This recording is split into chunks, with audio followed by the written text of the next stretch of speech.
son. Where'd you find this? Buckle up, buttercups. It's time to get down to business. It's the Totally Legitimate Business Podcast. Totally legit. It's the Totally Legitimate Business Podcast. Here we are, everybody. We're back again. And we're joined by two very interesting guests, the proprietors of AuditWare and their first offering, Audit Wizard, the sleuths making the blockchain more navigatable for everyday folks, Brendan Shankshaft and Joe Van Loon of Audit Wizard, baby. Welcome, gentlemen. How are y'all today? Great. Thanks for having us. Yeah, doing good, man. Thanks for having us. So this has been a pretty crazy year for you guys. You've really this has gone from an idea to a full-scaled thing. For the people that aren't familiar with Audit Wizard, Brendan, why don't you tell us about your idea to do this thing, communicating with Joe, and then not necessarily getting yourselves all the way to this point, but how did the seed start growing? Yeah, so Audit Wizard is like an all-in-one Web3 or blockchain security tool. So basically any developer or smart contract auditor can import their smart contracts to our tool and run various different security tools against it with one click to find vulnerabilities.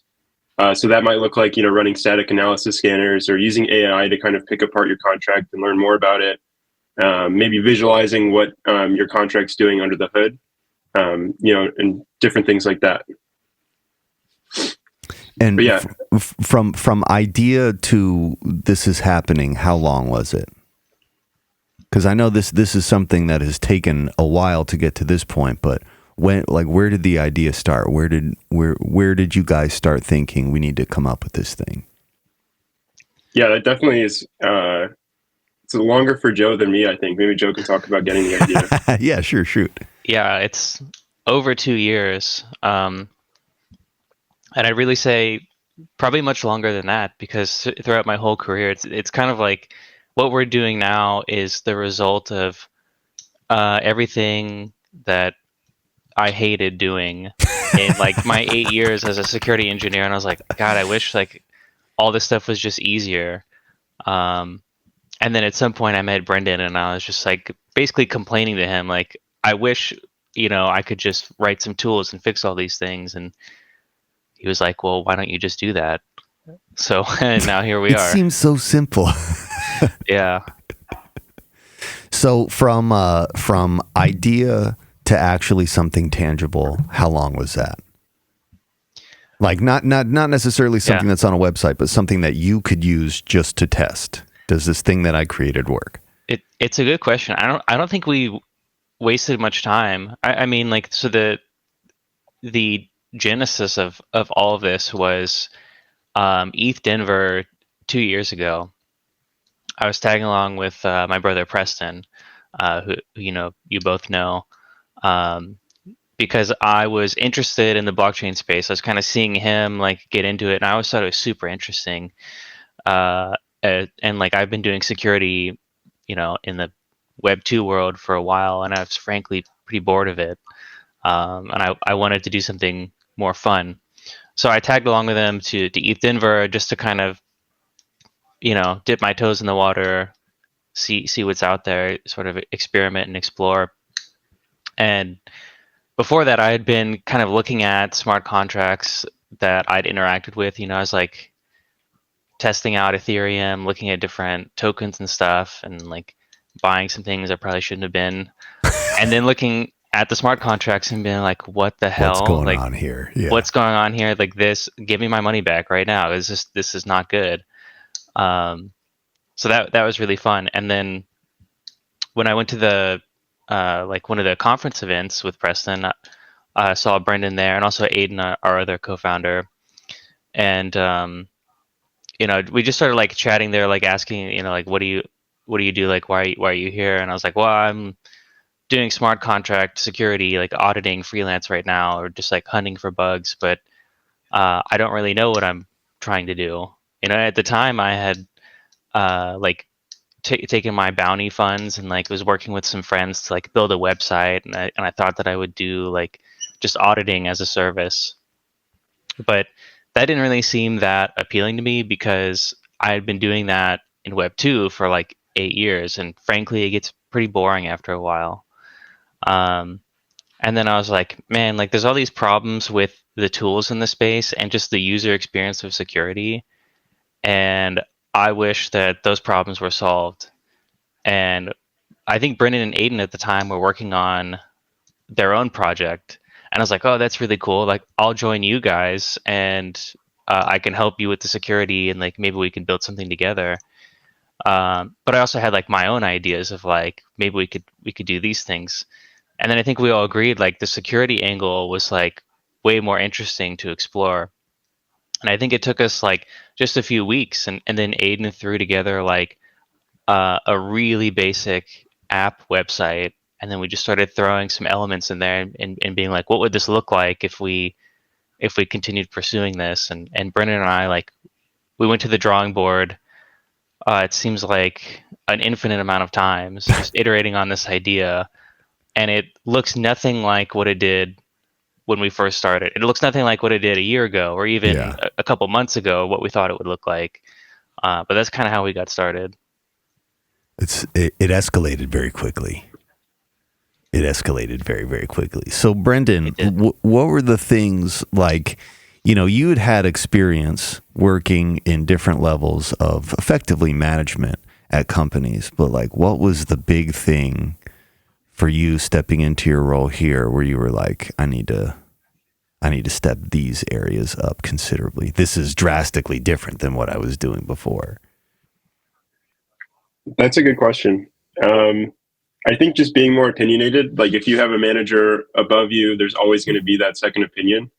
But with Joe and I, before we were working with anyone else, it was kind of like me and him, and also Aiden on the dev side.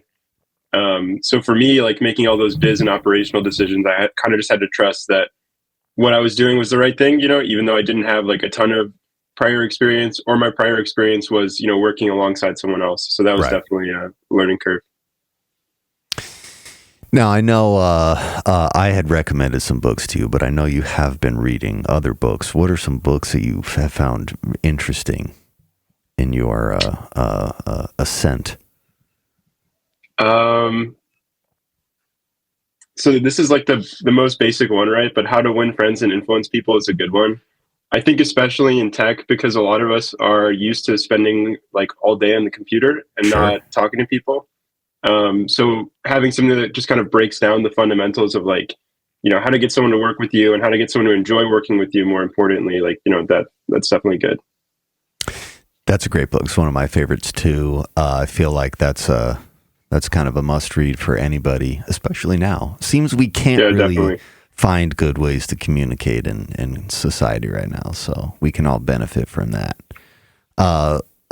So, you know, this is this cool thing you've created. I kind of want to hear more about your paths in life leading up until this thing. Now, you know, your focuses were drastically different, but Brendan, you have to explain how you come from Lyrical Lemonade to this. Oh, yeah. Yeah, so for my background, I grew up in the Chicago suburbs, like just a few minutes away from the city, pretty much. And in high school, I got, you know, high school and college got really into photography, videography. I was also really into music. And at one point when I was in high school, I went to it was like a pop-up clothing event for Lyrical Lemonade, which is like a local hip hop music label here in the city. And so I was able to meet the founder, Cole Bennett. I think I was probably maybe 16 or 17. And we just kind of hit it off. Like, he was really nice to me. And so he kind of gave me that opportunity to shoot a lot of their concerts. So I would, you know, photograph them, I would video them.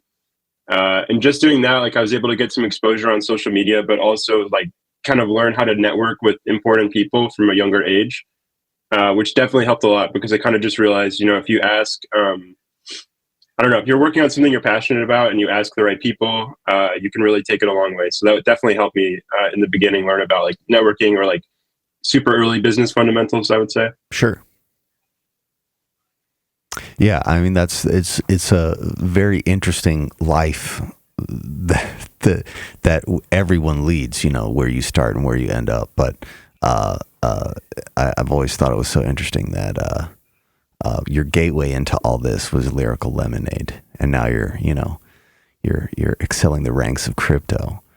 Joe, it feels like a different lifetime for sure. Oh yeah, I mean completely different scenario, but you're completely right in the core skill stuff. Definitely being exposed to operating and communicating with people at that level at a young age, like that's a huge win. Most people can't communicate with not people on a big standing, like me right now, like me trying to talk right now. Joe, your history is decidedly tech, but also with some very extreme and intense tech experiences. What was your background? I mean, not necessarily how do you get into it, but when did it start to escalate to where it did? It was a pretty traditional path, to be honest. Like I went to college, I studied computer science, and I didn't really know at the beginning that I would kind of get into the security domain. It kind of just happened. Like I took an elective class, and it was basically like a foundational information security one where you learn all the different things, like how people traditionally hack stuff and like how you can think like a security engineer and all of that. And around that time, I was looking for jobs because I was, towards the end of getting my degree, and I was mostly looking at, being a software developer. And I remember I applied for like a ton of software development jobs, and I got a few small offers, but in general, I didn't really interview that well for development because like they really put you on the spot, and they're like, hey, you have 10 minutes to solve like a crazy complex algorithm. Go do it.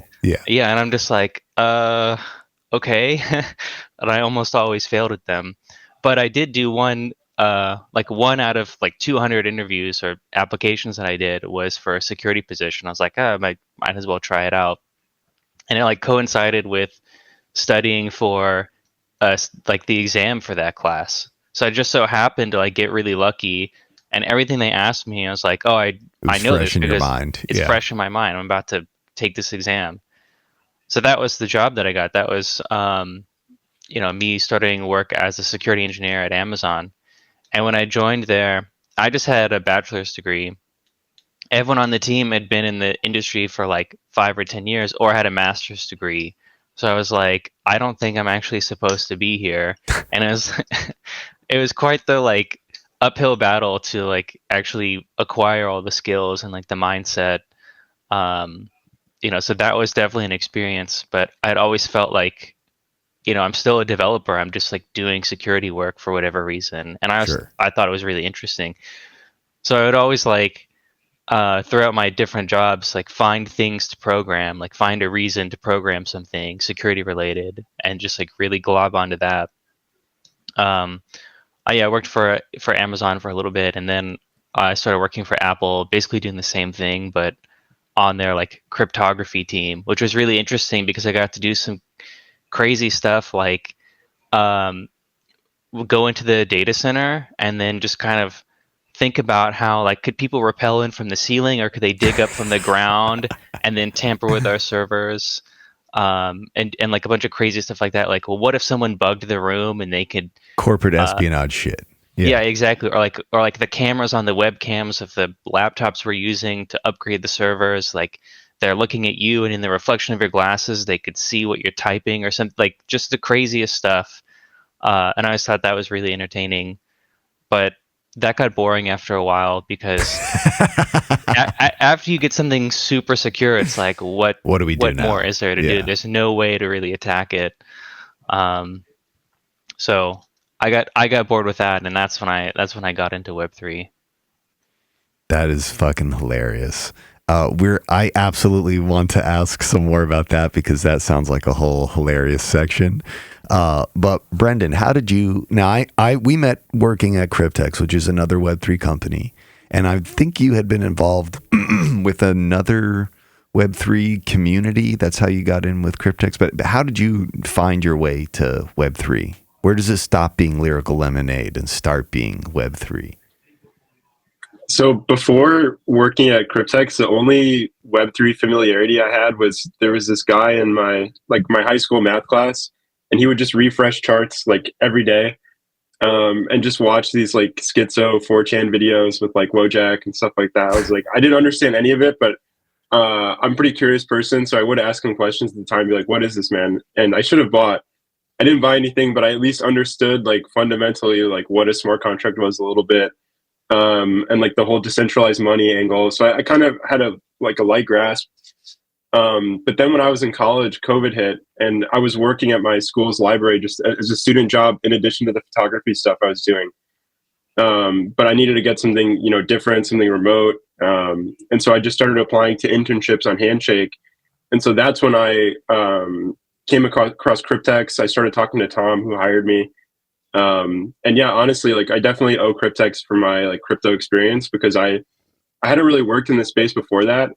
And like you mentioned, we met there. I met Joe's brother Preston there. I met so many cool people through working there, and also just learned a ton about the space. But yeah, Cryptex was definitely my intro there. Were you always a paranoid person? Like, because I feel like there's a component of people that get into crypto as you're like inherently skeptical. And I mean, Joe, I already know you're on this. You're cybersecurity. Like, was there a component of you that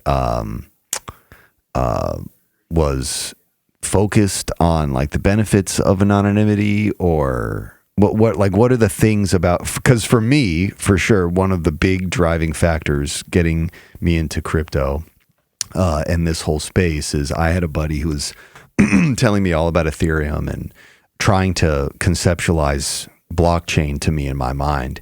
But when I realized it was, a ledger of transactions and the that anyone could view to confirm whatever, it just makes sense to me why a lot of paranoid people find their way into crypto. There's like the anonymity aspect of it, but also even if you're trying to remain anonymous for non-nefarious purposes, the fact that everything's documented, everything can be validated.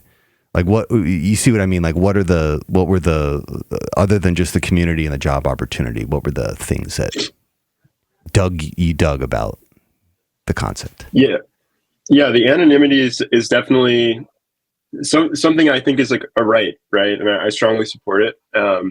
Besides that, though, I think just being like an internet native, it just makes so much sense. Like, I remember when I was first onboarding and I did a Uniswap transaction, I was like, oh, it makes so much sense that, there shouldn't be all these barriers to entry for making payments online or kind of doing whatever you want with value online. And it kind of creates this layer of, physical property. It seems like almost with crypto, you can tangibly own something online and pay for goods with it. So I think that was always really interesting to me, just because if you're online a lot, it's like PayPal's a hassle. It makes sense. It just makes so much sense. So I would say that. And then beyond that, I mean, just like the payment system is so outdated and old. And I think crypto, if it's accepted and it gets regulated the right way, it just stands to like totally make the internet the way it was supposed to be and kind of reimagine some of the ways that it is right now. So that's the kind of the stuff I'm bullish on. Joe, what about you? Yeah, my journey with crypto, it's a long one. I think in 2017 was when I first kind of, really looked into Bitcoin, Ethereum, what they were. I remember Preston was getting into it back then, and I kind of looked at it and I was like, okay, I should throw some money at it. It's a cool idea. Poke around here. Yeah. And then, prices went down and I was like, God, this thing sucks. Because my experience investing was, I didn't have a lot at that point, but it was just like throw some money in an index fund and it's like pretty safe and it's going to grow. And I was like, well, I put my money in crypto and I lost money. So like that means it's bad, right? So I just kind of left it where it was and didn't touch it for a few years. And then I think it was 2020 when the whole like meme stock era Yep. really started popping off. And I was one of those people that saw like the GameStonk stuff happening on Reddit pretty early, because at that time I was looking at being a more active investor, and I was like, maybe I'll do like options trading, which is a terrible idea. I'm so glad I didn't. Yeah, I was like, maybe I'll do like options trading, and I was like researching it, and then I saw people like speculating about GameStop, and I like learned the fundamentals, and I was like, oh, this is really cool. Like there's going to be a short squeeze. Like logically, this checks out. So I got in at a pretty early price, and it started like really, really happening. And I was like, I told my friends, and I was like, guys, get in on this. Like this thing's going to the moon. And there's like these people that shorted it, they're fucked, and they can't get out of this. And we're gonna take their money, which felt really good. Like take Wall Street's money. Like you feel, Robin Hood.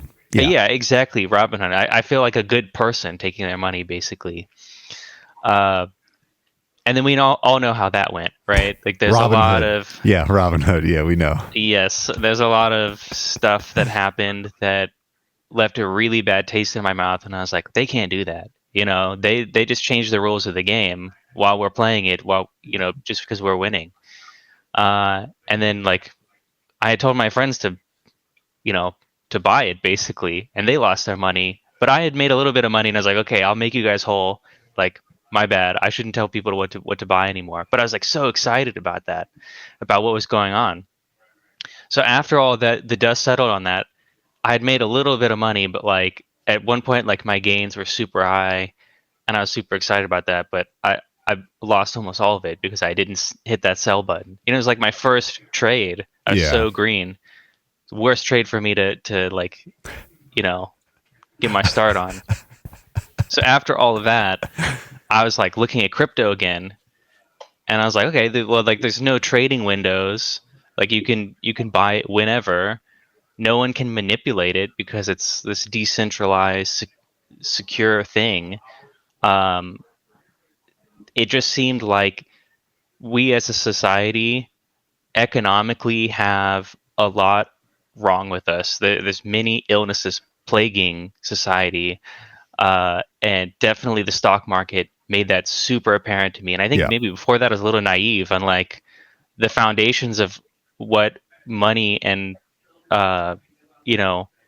economics are built on are pretty solid, and like the people at the top know what they're doing and they're good people. No, that's not true. We need a system that is like immutable and infallible, devoid of people's judgment and interference. Exactly, because people are corruptible, and over time people will be corrupted, systems will be corrupted if there's people involved.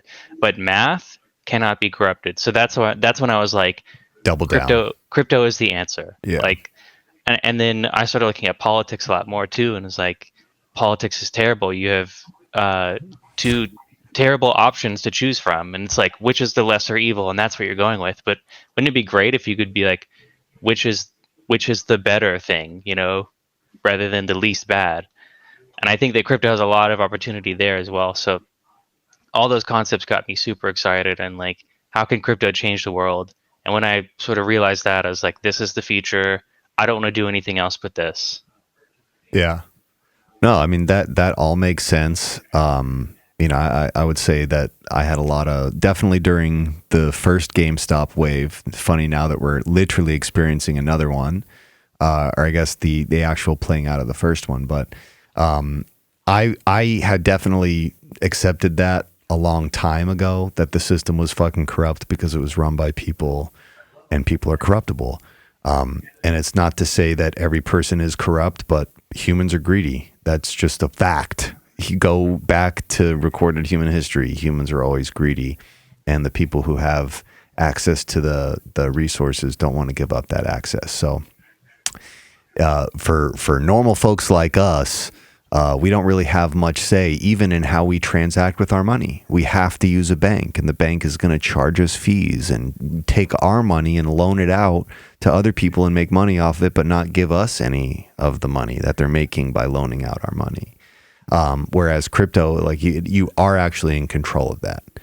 And as long as you have a connection to the internet, you can transact. There's going to be a market that is open for you to move your shit around globally. Yes, with fees, but that's okay considering the convenience of, not having to convert back down to a fiat. So I don't know. I think there's a lot of, I've always seen the promise there. It took me a long time to separate crypto and blockchain. I think that's what most people's problem is with it right now. The whole space is they can't separate meme coins, grifts, pump and dumps from the actual technology blockchain and its actual societal use cases that benefit. I mean, for me, I would be the same way in that if the government implemented blockchain, like with the IRS, I feel like maybe there'd be a lot less tax fraud. Like for me, I don't understand the government's resistance to it because there's a ton of ways that it could fold it into the bureaucratic system that we have, so that the system can maintain itself. It can automate itself. We can remove the human error out of it completely.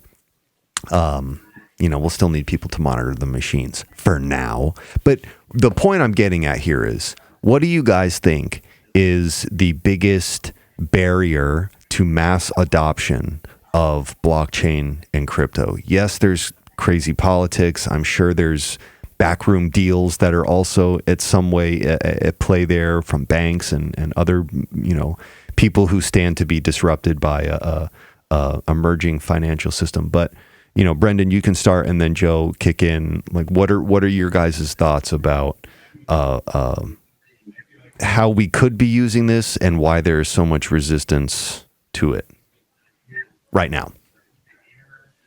I think institutionally, less now, but just too disruptive. Like, a lot of people stand to lose money or power, right? If it were to get more adopted. But I think we've seen a huge change in that direction, and we'll continue to see it. Like, I think crypto's not just here to stay, but it's going to be like probably a big part in everyone's life, Sure. At least in the underlying layer of what you're transacting with.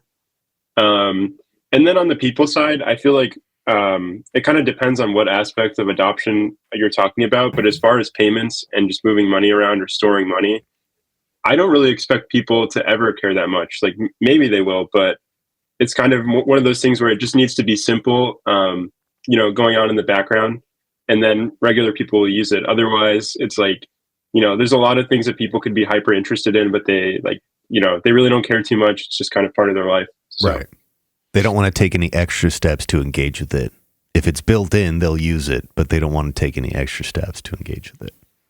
Yeah, like when the iPhone first came out, I remember people were didn't even want to install apps on it. They're like, "Oh, it's too much."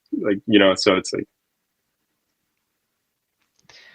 Yeah, that's a good analogy. I feel like people in general are resistant to change, and especially when it comes to technology, right? They're like, yeah, what, you're gonna have like a combustion engine powered cart rather than like a horse? That's stupid. Like, just use a horse, right? But they don't see like where the basic terrible combustion engine gets you, like eventually to Formula One race cars and stuff. It's like the technology is, Cybertruck, heavy machines, yeah. Cybertruck, yeah. Like, technology is iterative, and I think like blockchain and crypto is still in this really nascent phase. I mean, we've kind of started to grow a bit, and that's great, but we're still in that like infancy of global adoption, of people who don't see that they're still on the horse and we're in the car. And yeah, maybe the car isn't that much better than the horse right now, but like we're getting there, and we're getting to the applications. And I think in general, like, people in mass have a hard time understanding technology. There's a lot of us that are like digital natives and technologists, and it's like fits really well with that. But the average person doesn't really understand how an app works. They don't Sure. understand like how The their hardware phone components. Yeah. yeah, how does my 100%. phone that I'm holding here get my voice to someone across the world? Like they just know that it works and they trust that, but they don't understand the technology behind it, right? So it's hard for them to have a frame of reference of like why something is better unless that thing is tangible. And I think the thing with crypto is it's not really that tangible. It's like, Nope. hey, your money was with that bank. No, just put it in this hardware wallet instead. But it's still money. It still has the same function, the same utility. So not a lot has changed for them. And I think crypto has the very difficult problem of being one of the most complex pieces of technology that we've produced as you know as a species to date. And maybe AI is a little bit more complex, but people can tangibly see the effect of AI because they can go and chat with it, and it's like, whoa, this is crazy, this is cool. But crypto, it's like, okay, my money looks a little bit different, but does that really matter to me because I'm living Right. paycheck to paycheck anyway, Right. and I don't even Yeah. have investments. That's what the average person is dealing with, and so crypto is only applicable to people that have the money, that have the technological background, that have that understanding, and they care about those things. But I think the average person has quite a ways to get there, and we have a lot of problems like as a society to solve before crypto can really be something that empowers us to be a better society, right? Yeah. Like I always thought that crypto could be used as like a governance layer. You know, like what if everyone in a town can just like have an on-chain voting structure and we can have a direct democracy? That would be like a utopia. That would be ideal. But there's so much that would take to get us there, and there's so many like little steps and growing pains of like, okay, we got to try crypto for this tiny thing, and then once that works, then this Scale tiny it up. thing, and we can put them together, and then we Yeah, build the exactly. pyramid, and then then we can get there. But it's a slow burn, and what I've seen since getting into crypto is narrative is everything. Doesn't matter how good the technology is. People don't really understand technology, but they understand narrative. And the narratives of crypto have not been good. People are like, "Oh, it's used to fund terrorism and all this stupid stuff that the politicians say," and that's kind of what we're fighting against now. And I think it'll just be a while before we can shake off this. It's used for illicit things, and it's all just meme coins and JPEGs and stuff. But I think we'll eventually get there. Yeah, I know we've talked about this before, but there's that statistic of things to new mediums and the amount of time it took to get to 100 million users. And, newspaper took a long time because a lot of people had to learn how to read. And then radio took a little bit less time because it was just easier.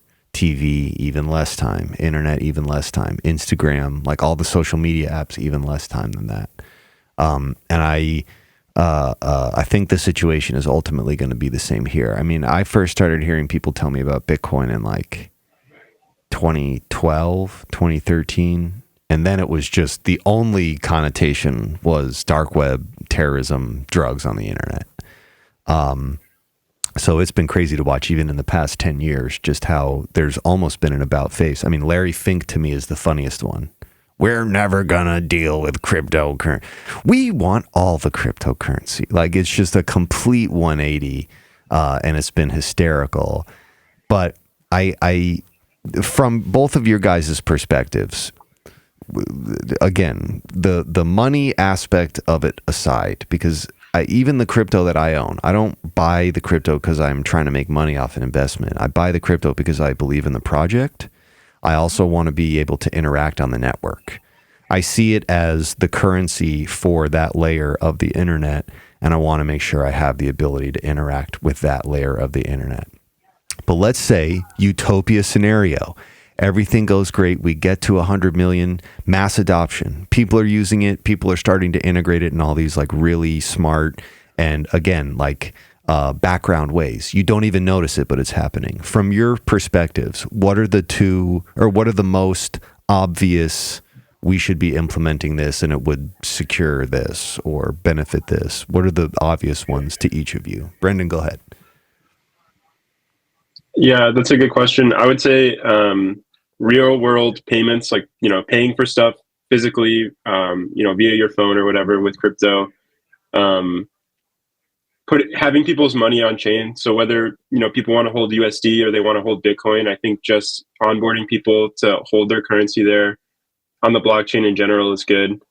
And then just like personally, I think it would be fun if video games, like good video games, actually started adopting blockchain, and using it for its real potential there. I think that would be really interesting as well. For like add-ons, like purchased assets in the game or rewards. Yeah, I mean, everyone spends so much money on games, and then you kind of have to leave whatever you bought on a game, in the past, or if you have like a really rare item in whatever game, you can't sell it to someone.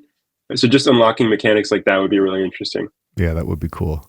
I mean, that's a whole goddamn ecosystem. That's a whole marketplace in and of itself, for sure.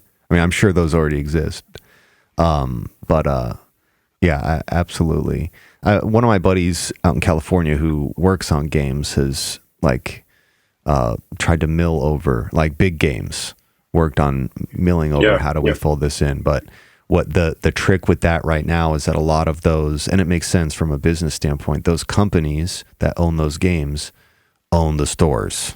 They own the marketplaces, and they don't want you to be able to take the shit with to the next game, because then the next game, or sell it, outside of their ecosystem because they want all that money. But I do agree. I think that will also have to be like once we kind of reach a mass adoption thing, it's going to be a foregone conclusion that every company that has a game or wants to implement blockchain in that way, they're going to have to fucking become more open to that idea. Someone just needs to do it right.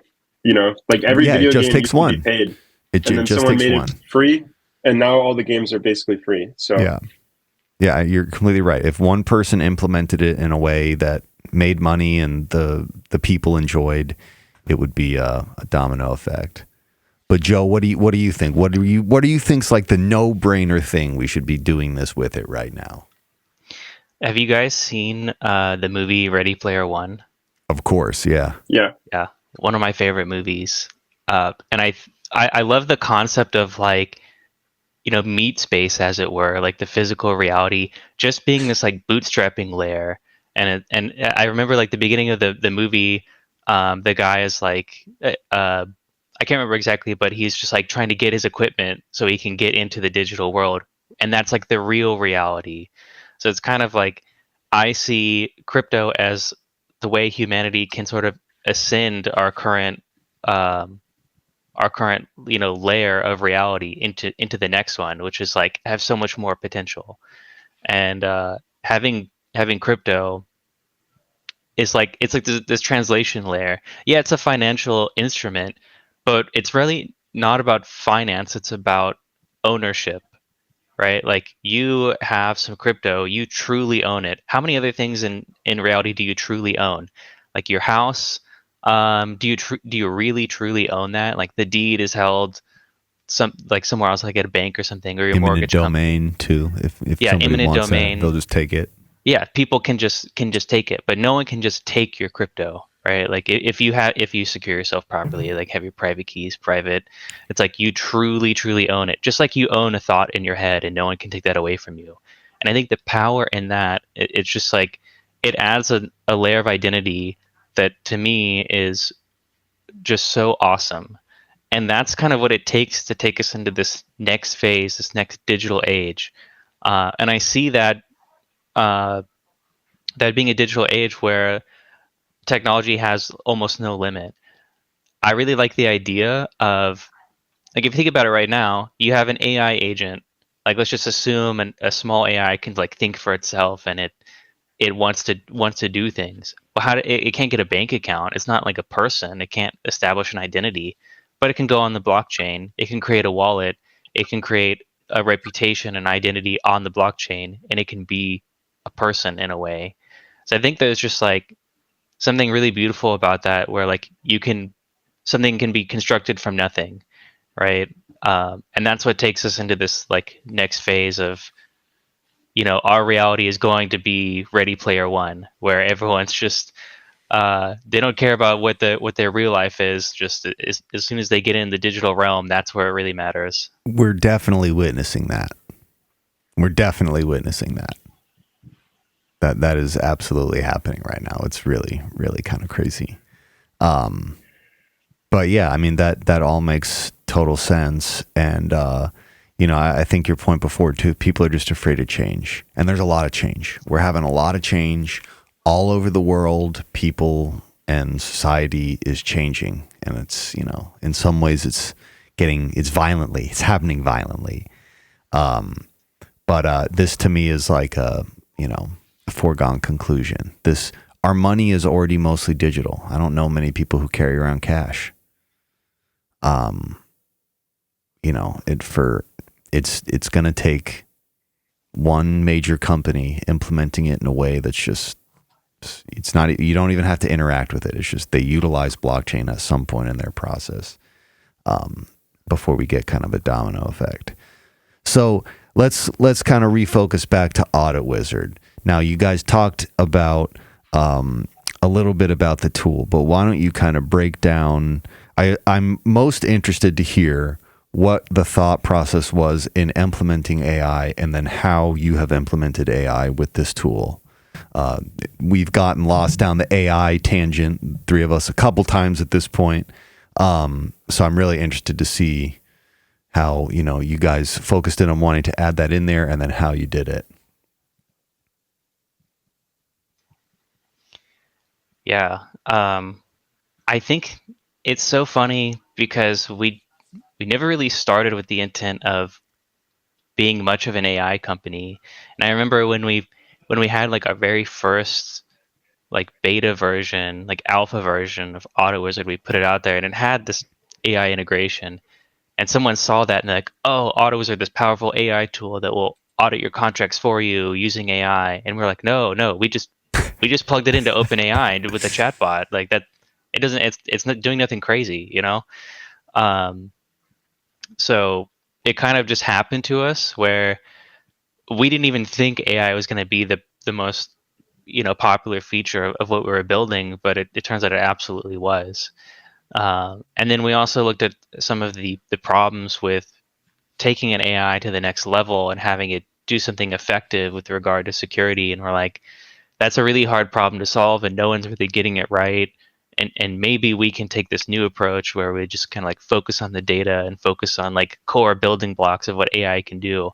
So we're not doing anything crazy like building our own model or getting into the mathematics behind how GPT works. We're just taking AI as it is and like using it for what it's good for, and trying to do a really good job at that. So it's been definitely an interesting journey. I think I've learned a lot about AI along the way, but it's clear for us and really for any company or project that exists now, like AI is the future. And I kind of think all things are just being drug into this black hole that is AI now. Of like, if you are not becoming an AI company, then you're kind of withering away. Sure.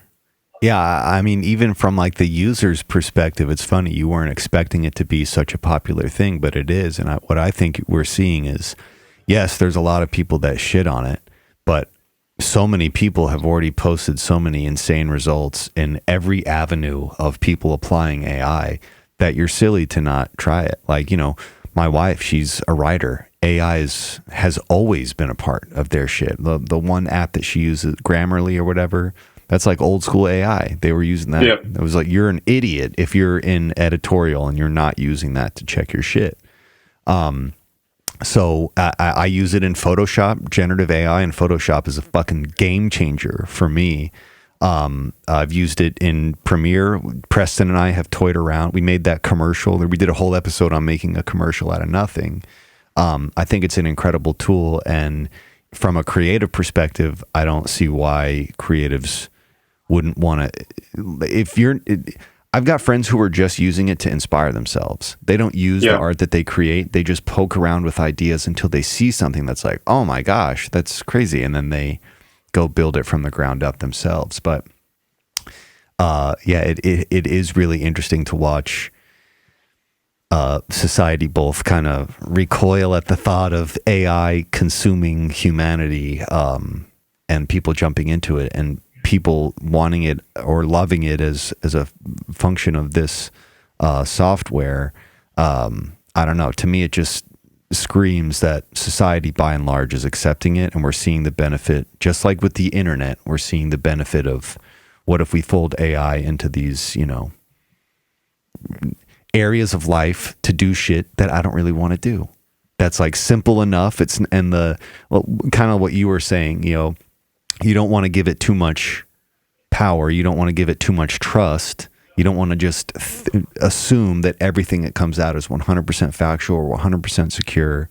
There has to be some kind of check and balance there. But I am going to share the page here so folks can see the website. This is auditwizard.io. This is the site. Here is the platform.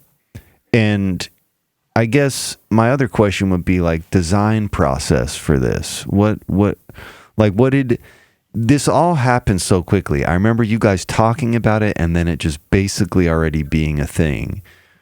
Where do you guys do all this stuff? Like, where did you have the time to put all the detail into putting this together while also building the fucking thing for people to use and growing it so that people know that they can use it? I think we got really fortunate meeting the right people. I mean, on the design side, especially, it's kind of funny, like the very early days, design wasn't even that much of a focus of ours.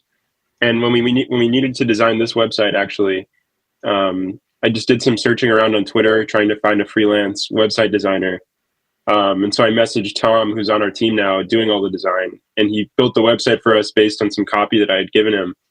And he was like, "Oh, what, man, this sounds like a great idea. Do you guys need a designer?" And we were like, "Absolutely." And so we brought him on kind of in the early stages, and he put together all that, the app design. He's got a really good attention for detail as well. Joe, I see you just sent me something in the chat. Yeah, I wanted you to open this. Brendan had tweeted this out a while ago. This is what we were building looked like initially. Looks terrible, but this was us 2 years ago. Yeah, we started from this really basic prototype of like, okay, we have a few elements on a page, and we don't even have a name yet. We don't even have really a core concept. We're just playing around with ideas and what could this thing be. And what you see with Audit Wizard now is like iteration every single day, and we always challenge everything, right? Like we don't make something like, okay, that's perfect, let's never think about it again. It's like, okay, we're going to come back to that in like a month when we learn some other things and think about how that really needs to look.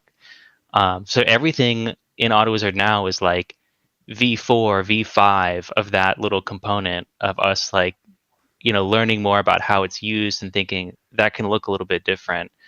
And as Brendan said, we were really fortunate to have an amazing designer, but also we just have a really amazing team.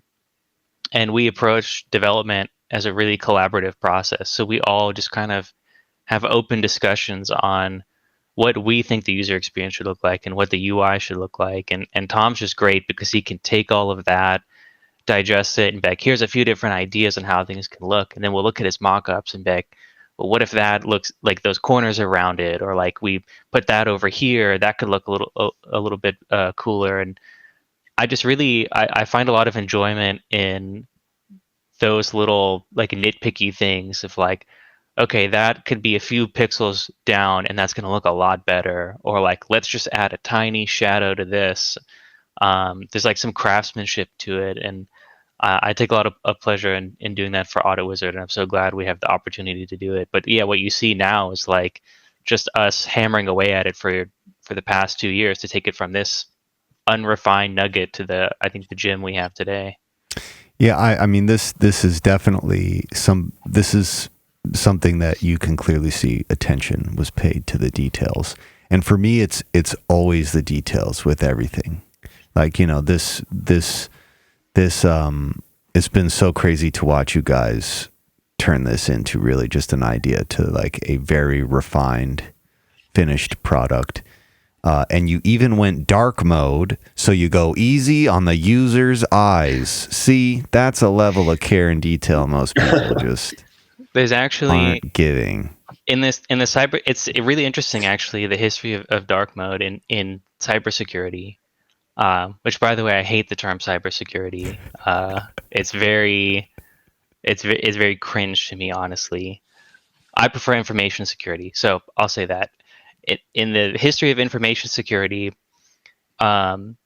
you have in these big companies, so like security is sort of like an eggshell problem where you secure the network, you have like a perimeter, and then you have the soft goo inside, which you'll try to secure, but if you can keep that outer shell nice and hardened, then you should be safe. So like network security is pretty important. So you need 24/7 people sort of monitoring the things that are happening at these super large companies to make sure no one's getting in, or if people are, that they can find them and stop them. And they're kind of at war with these attackers.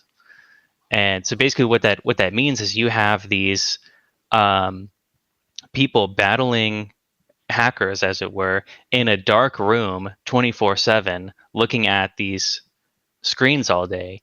And so that's where like dark mode really sort of came into vogue with hackers. Like if you think of the stereotypical black terminal with the green text, like that's kind of what we're thinking of here, because you can't really sit in that dark room in the middle of the night and look with at a bright white screen. Screen. So like that has sort of permeated all of the InfoSec community. So dark mode is like a really popular thing, and I was like, we got to be dark mode native.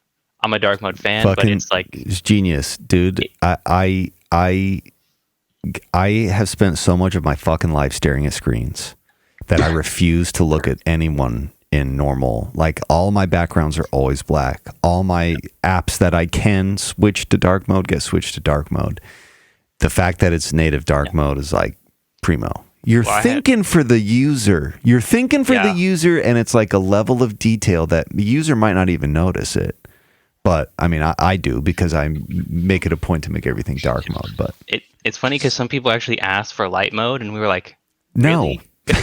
No, we wanted to say no, but we did actually put it in there. But it does get less fair. attention than the dark mode version. But I actually have a browser extension that forces dark mode on any web page I go to, so I don't ever have to see light mode if they didn't put in a dark mode. What browser do you use?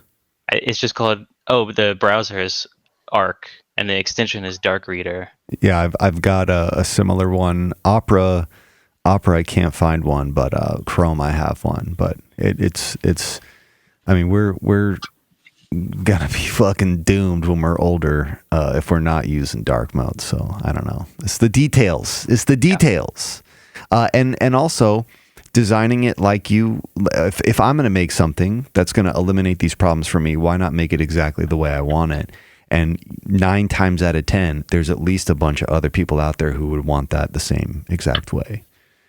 So it's just cool to kind of have this thing and be like, I do these things. How could they be done quicker?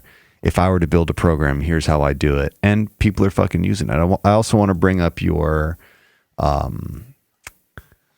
Twitter account here for the folks. Nope, that's the picture. There we go. At Audit_Wizard at X, excuse me, not Twitter.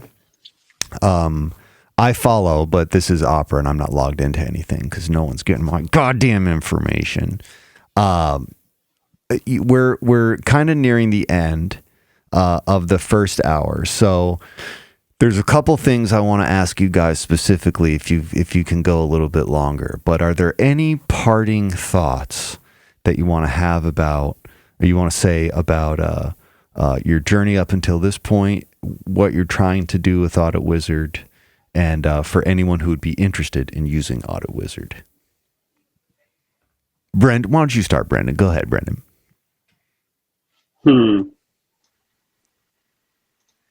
I would say if you're a developer interested in crypto even remotely, Audit Wizard should absolutely be part of your stack, because any bugs in crypto are going to be way more serious than bugs in your regular code. So if you want to stay secure, you should definitely check us out. Yeah. And I'll say it's really unfortunate how security shakes out with the whole risk model, because risk is generated by the developers, but the burden of it rests on the users. And that's something that has never sat right with me, and that's why I think security really resonates with me. And I think especially in Web3, security is super important, and it's frankly very scary to have so much ownership of your stuff because there's no safety net. If something goes wrong, It's all on you. Yeah. Sorry, your life's ruined. Yeah. And yeah, it's on you, but maybe you did everything you were supposed to do, but some developer, they forgot a semicolon there. So oops, sorry, all of your life savings is gone. That's not okay in my mind. Like, I hate to hear stories of that happening to people. So like, I'm really interested in, the mechanics of security, and like, I really like these concepts, and that's why I like building Audit Wizard. But also, I feel like if we do it right, we can do a service to public and humanity, and like help blockchain be more secure so it can grow into what it needs to be for humanity to thrive. So I feel like everyone should care about what we're doing at Audit Wizard, even if you don't fully understand it. It's going to have a positive impact on your life, and it's going to make crypto safer, so that you could tell your mom or your grandma, yeah, go ahead and buy crypto. It's relatively safe. I wouldn't do that today. Yeah. Oh, hell no. Yeah. Hell no. I really think it's a foregone conclusion. Yes, the government might be kicking and screaming a little bit, mainly because they haven't figured out a way for them to make money off of it themselves, or siphon money out of the market. But I think it's a foregone conclusion. People are wising up all over the world about financial, what's the word I'm looking for? Not financial security, financial independence. The banks are maybe a necessity to contribute to this system, but they should not be the only option you have when it comes to storing your money, making interest on your money, being able to loan your money out. Crypto and blockchain, Web3 offers all those things. And what you guys are doing here is super cool. It's laid out in a way that anyone could use it, and it's advancing the agenda of being more safe. And the thing has a lot of bad stigmas, but by and large, I think there's a lot of really good engineers who are doing some really cool projects on here that could make a lot of aspects of our life a lot easier. This is definitely one of them, and Godspeed. We're going to wrap it up for the first hour. If you guys can go a little bit longer, I want to get into some more juicy stories. But I want to thank you guys for being on here. Everybody who's interested, again, I'm going to toss these websites up here, and I'll have the links in the bio. AuditWizard.io, and follow them on X at audit_wizard. Were there any other websites that you guys, or social medias that you guys use? Or is it really just X and the site? Yeah, X and the site is good. Yeah. And the Discord. Yes. And the Discord. Yeah, you can find that on our Twitter and website. Yeah. Killer. Well, Brendan, Joe, thank you for joining on for the first hour. We'll continue on for the Patreon listeners in the second hour. This has been the Totally Legitimate Business Podcast. We'll catch you on the next one. This has been the Totally Legitimate Business Podcast. The end. With your host, James Oliva. Executive producers, Clint G and James Oliva. Literally no one cares. Sound design, mix, and master by James Oliva. When will this end? Thank you for listening. Now get back to work. Move it along, buddy.